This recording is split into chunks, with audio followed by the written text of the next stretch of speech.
Welcome to today's statistics tutorial. Today we are going to cover how to solve normal distribution probability questions. Before we solve for our probabilities, let's understand how to read this graph. The probabilities are going to be the shaded area under the graph. So if I have an empty graph, that's going to give me a 0% probability. If my graph is completely shaded, that's going to give me a 100% probability. And if my graph is partially full or partially filled, that's going to give me a portion. So if it's halfway full, that's going to be a 50% probability. And on this graph, that's going to be represented by a decimal. Along the x-axis is going to be my x values or my z-score values. And that's where we have our mean, our 0, and these are all these values along the x-axis, and they're going to be spaced based on your standard deviation. For the examples that we're going to show, we're going to be using x values, but if your problem gives you a z-score value and wants to solve for a probability, or if it gives you a probability and wants to solve for a z-score, you can use this exactly the same. It's just where you see the x, you're going to replace that with your z-score value. And the numbers along the x-axis, those are either going to be x values or z-scores, whichever that you're solving for, but the way that it's calculated is exactly the same. Now let's look at how to solve some probability questions. Our first question says, what is the probability that x is less than 20? So if we were to graph that, what would we expect? We would expect that for some value 20, we're going to want to know this probability. And so we want to find the probability that x is going to be somewhere between 0 and 20. And so we want to know what is the shaded area. That's going to give me my probability. So that means I'm going to use this first box. I want the probability that x is going to be less than 20. So I'm going to put 20 in my box. Let's use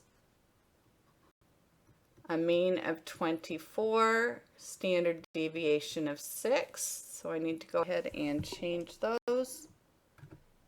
24 and 6. I've already got my calculator is normally distributed. I've put in my mean. I've put in my standard deviation. I'm going to put my probability into, I'm going to use this first box because I'm looking for values of x that are less than 20.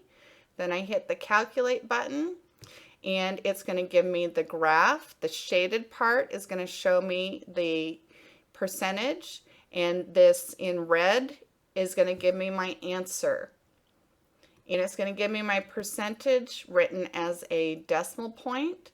If I'm going to be rounding them to the 4 digits after the decimal, then my answer is going to be 0.2525.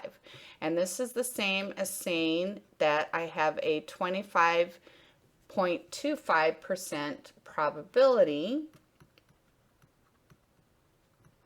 of finding x, that my x value is going to be somewhere between 0 and 20, or my x is going to be less than 20.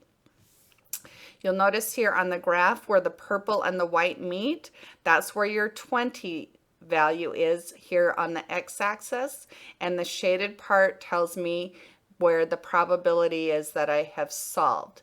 And using this graph to be able to visually see that what we calculated matched what we expected, it's going to be in a left tail test.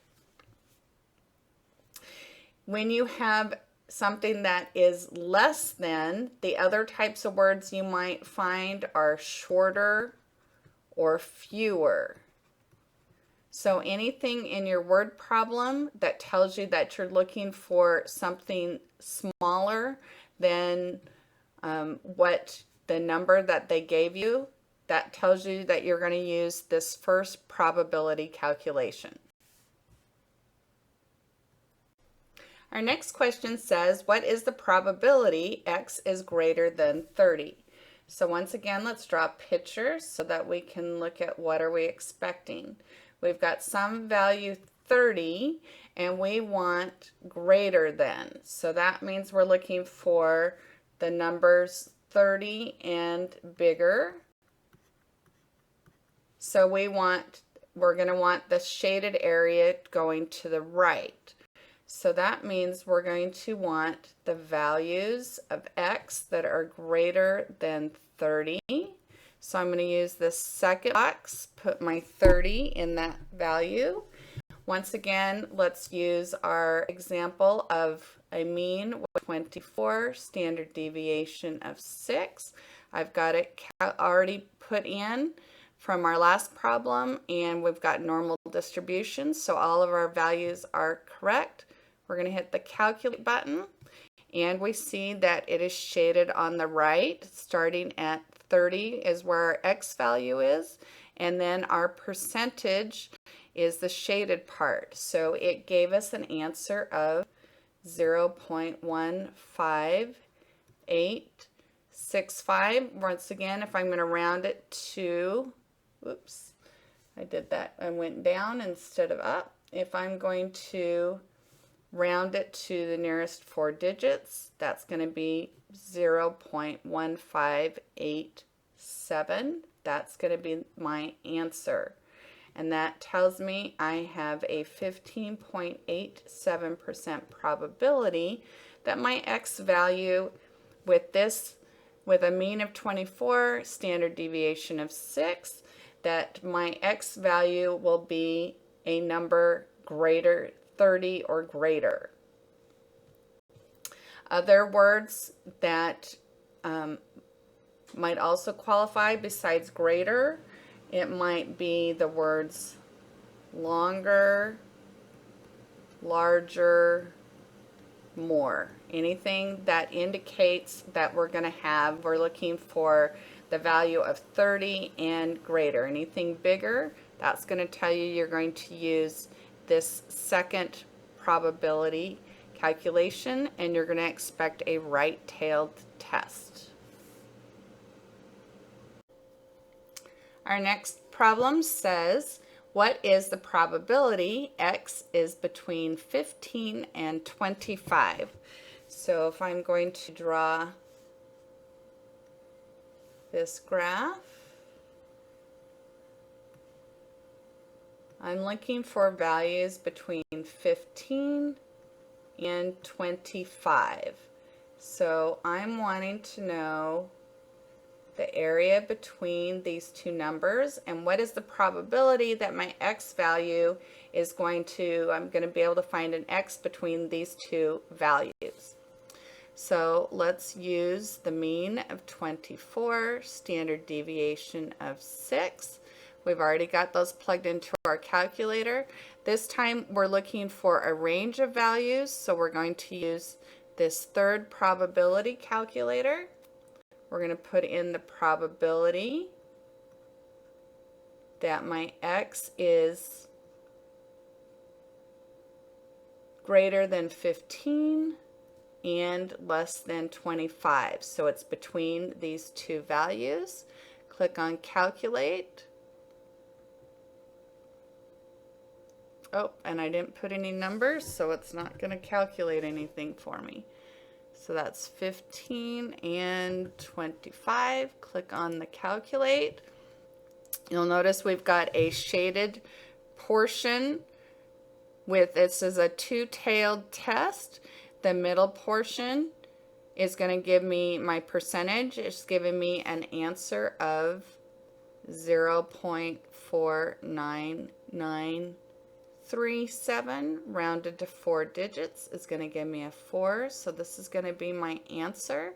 And that tells me my probability is a 49.94% probability that my X value will be between these two numbers, between 15 and 25. So that means this shaded area is a 49.94% probability that my X value is going to be located between those two values.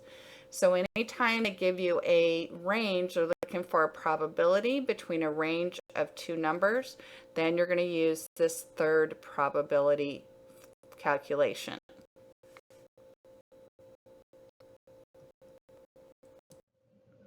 I hope you have found this helpful. See the links below for additional supports and resources and the online calculator link. Thanks for watching. Be sure to like and subscribe, and I'll see you at the next video.